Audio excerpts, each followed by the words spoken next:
damit hat alles angefangen, ja. Gentle Tent mit dem Fahrradzelt, ja, was wenig wiegt, was man mitnehmen kann und was so gar nicht so erkennbar ist. Denn alles, was dieses Zelt beinhaltet, passt in den Fahrradanhänger. Na, es liegt eigentlich oben auf. Die Schublade, die man da sieht, das ist der Stauraum für das Reisegepäck, wenn man mit dem Fahrrad unterwegs ist. Okay, das heißt, also du hast das entwickelt aus einer Not raus so ein bisschen? Nein, weil ich mir ein E-Bike gekauft habe und dann plötzlich gesehen habe, da kann man jetzt Dinge ziehen, die mit dem normalen Rad noch mühsam sind. Ja. Okay, das heißt, man kann also richtig reisen, aber trotzdem soll es ja leicht sein und soll ja auch da sein. Da vorne ist ein E-Bike dran eigentlich? Guck mal grad. Der Anhänger zusammengebaut. Der Anhänger zusammengebaut. So, das Ganze kann man sich jetzt gar nicht so richtig vorstellen, weil auseinandergebaut ist es so genial groß und es funktioniert mit Luft. Genau, so wie die Dachzelte auch. Plattform wird aufgeblasen. So, das ist jetzt hier drunter, das ist dann ein Fahrradanhänger. Der steht dann da daneben. Das ist das Ding. Das ist das Ding, wenn es verpackt ist. Ja. Das alles. Das ist alles. Oben ist die Zelteinheit, unten ist das Reisegepäck. Und vorne wird das Rad angeschlossen und zieht das. 29 Kilo. 29 Kilo, das heißt, mit dem E-Bike merkst du das gar nicht. Wir sprechen ja das Gewicht von einem normalen Kind, was du normal ziehst oder auf dem Fahrradanhänger. Genau, das ist in etwa vergleichbar. Warte, ich zeige es mal ganz kurz, dass wir das mal sehen. Also 29 Kilo Preis von dem gesamten? Das kostet 3.000 Euro. 3.000 Euro komplett. Das ist also für jemanden, der eine Weltreise macht, zum Beispiel genial, oder? Überschaubar, ja. So, und obendrauf könnte man jetzt noch Gepäck machen, oder? Könnte man auch noch einen Hund draufsetzen oder Gepäck drauf geben, was man will. Ja, ja sie lacht jetzt drüben, aber das ist eine ganz, ganz tolle Erfindung. Also ich kenne jemanden, der Weltreisen macht, ja, der also mit dem Fahrrad gefahren ist von Deutschland nach Peking, also wirklich durchgehend und das ist dann die aufgebaute Version. Genau, wir haben auch schon viele, die wirklich tausende Kilometer damit unterwegs waren. Genau, wenn du mal gerade so lieb bist, die Fahne mal gerade wegnimmst, weil die Leute können sich das gar nicht vorstellen, dass aus diesem Anhänger hier, das ist alles, wird dieses komplette Zelt in, aber nicht 5 Minuten, oder? In 10. In 10 Minuten. Ja. Und wenn man es geübt hat, also das heißt, man braucht am Anfang... braucht man mit der Hand, elektrisch geht es dann vielleicht noch schneller. Ja. So, und da ist jetzt der Fahrradanhänger drunter, da schläft man teilweise drauf? Da schläft man drauf, ja, nicht am Boden und vorne kann man sich umziehen. Das heißt, man hat genug Raum zum Stehen. So, komm, wir gehen mal kurz rein. Wenn du das noch mal kurz reinstellst, dann, man muss es noch mal ein bisschen erklären. Du bist ein Tüftler, was hast du gelernt? Vieles. Das heißt also, du hast das erfunden. Am Anfang muss man ja erstmal finden, die Materialien müssen ja stimmen, Genau. Die Lieferanten müssen da sein. Das ist natürlich das Schwere. Die Idee ist schnell geboren, aber dann sowas am Boden zu bringen, das dauert. Ja. So, das Ganze ist ja auch nicht teuer, muss man sagen, wer sich auskennt. Ihr baut ja jetzt keine 100.000 davon, sondern wahrscheinlich immer noch Kleinserie, oder? Genau, das machen wir in kleinen Serien. Ja. So, und dann ist hier Fliegengitter mit drin. Im Winter, dann ist es ja so, ich schlafe nicht direkt auf dem Boden. Das ist immer der Vorteil, oder? Genau, du schläfst nicht am Boden, da haben 2 Personen Platz, das heißt einer zieht den Fahrradanhänger, 2 können reisen und vorne ist es so hoch, dass man drinnen aufrecht stehen kann und sich umziehen kann. So. Das Zelt kannst du auch runternehmen vom Anhänger und auf ein Autodach draufschrauben. Ja? Das geht auch? Das geht auch, ja. So, da ist jetzt das Zelt. Jetzt gehen wir mal ganz kurz rein. Du hast einen Vorraum, da könnte man... Ja, duschen würde man dann draußen, man hat kein Wasser dabei. Das heißt also, das ist deine Matratze, die du erfunden hast, Gentle Tent. Das ist keine normale Luftmatratze, sondern du sagst, da schläft man wirklich fast wie auf einem normalen, oder? Das ist wie auf dem Wasserbett, ja. Wie auf dem Wasserbett.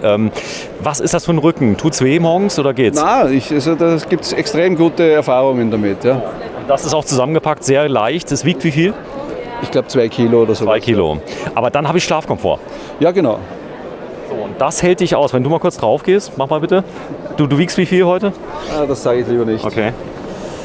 Das geht. Ja, also dann kannst du dich hinlegen. Ja. So, wenn man sich dreht, also der Mensch ist ja auch so, dass er sich dreht nachts. Ja, also du hast ja jetzt Platz für 2 Leute, dann hast du eben 2 Matratzen liegen. Wenn du alleine reist, hast du links und rechts Platz für deine anderen Reiseutensilien und kannst dich richtig ausbreiten da drin. So, wenn es mal regnet, ist das schlimm? Genau, es ist egal. Die Wassertropfen rinnen ab. Und es ist immer schräg. Das heißt also, es bleibt nichts drauf stehen. Das habe ich auch schon gesehen, was da ist. Dann kannst du hier zumachen. Wie funktioniert das? Du kannst hier zumachen, nur mit Moskito, ja. Oder außen zumachen mit Moskito und kannst den äußeren Deckel auch noch mit Stangen wegspannen als Sonnendach. Ja. So, du hast was Neues entwickelt, das haben wir eben schon ganz kurz gezeigt. GT Roof Mini, ein Halbzelt. Das ist jetzt ein Mini, der drunter ist ein Fiat 500. Könnte auch ein noch kleineres Auto sein, denn du hast auf der linken Seite hast du jetzt Nutzlast. Die zum Beispiel eine Dachbox, die man drauf machen kann, und rechts ein Halbzelt. Genau, Fahrrad, Kanu, Dachbox. Ist so vor allem für Leute, die alleine reisen oder sportlich unterwegs sind. So, eben haben wir noch ein ganz großes Video gemacht über dieses Zelt. Das hat mich dann noch auf deinen Stand gebracht, denn wenn man hier auf der Messe ist und geht hier nicht wirklich in das Zelt rein, du hast ein 2-Kammern-Zelt oben drin. Das heißt, du hast 2 komplette Schlafräume, die man abtrennen kann. Genau, das ist ein 50 Kilogramm leichtes, 3,40 Meter mal 2 Meter großes Dachzelt für Familien oder für 2, die wirklich viel Platz zur Verfügung haben wollen. Ja, die fast genialste Erfindung hast du hier gemacht. Das ist ein weiteres Zelt. Das hat 2 verschiedene Höhen. Einmal für einen Kastenwagen, einmal für, ich sag mal, den VW-Bus. Und so kannst du es universell einsetzen. Auch freistehend, genau, das ist für alle Fälle. Ja. Kompakt, klein. So, wenn jetzt die Leute das Ganze sehen und sagen, okay, der ist nett, der Gernot, die Garantie auf dem Zelt ist wie lange? 2 Jahre. 2 Jahre. Man kann es online bestellen? Genau, www.gentletent.com gibt es einen Online-Shop und wird an die Haustür geliefert. So, jetzt hast du, wenn ich mit dem Fahrrad unterwegs bin, dir eine Idee überlegt. Ja, ich warte nämlich hier auf Messen und habe gesagt, wo kann man sich denn mal hinsetzen in so einem Zelt? Und dann hast du mal so aus einer Laune raus das Sofa entwickelt, mal eben. Genau, das ist jetzt ein 3-Personen-Sofa, da kann man die Luft aus der Lehne auslassen und es auch als Bett verwenden. Gibt es auch als 2- oder als 1-Personen-Sofa. Genau, wenn du dich mal draufsetzt bitte. Ich gehe mal kurz auf die andere Seite, dass man mal sieht, wie groß das ist und wie der Sitzkomfort ist. Das ist jetzt fest. Also man hat nicht das Gefühl, man sitzt jetzt auf einer Luftmatratze oder sowas. Ja, es ist, und du kannst jede Kammer individuell einstellen und mehr oder weniger Luft reingeben. Ja. So, jetzt bist du ja mit dem Fahrrad schon mal gefahren, bist unterwegs gewesen. Ja, wenn du das aufbaust, kommen Leute und wollen das direkt kaufen. Aber jetzt sind ja 3.000 €. Das heißt, du richtest dich schon an eine gewisse Zielgruppe, oder?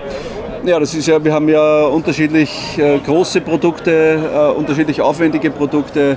Es ist eigentlich für alle Fälle was dabei. Ja.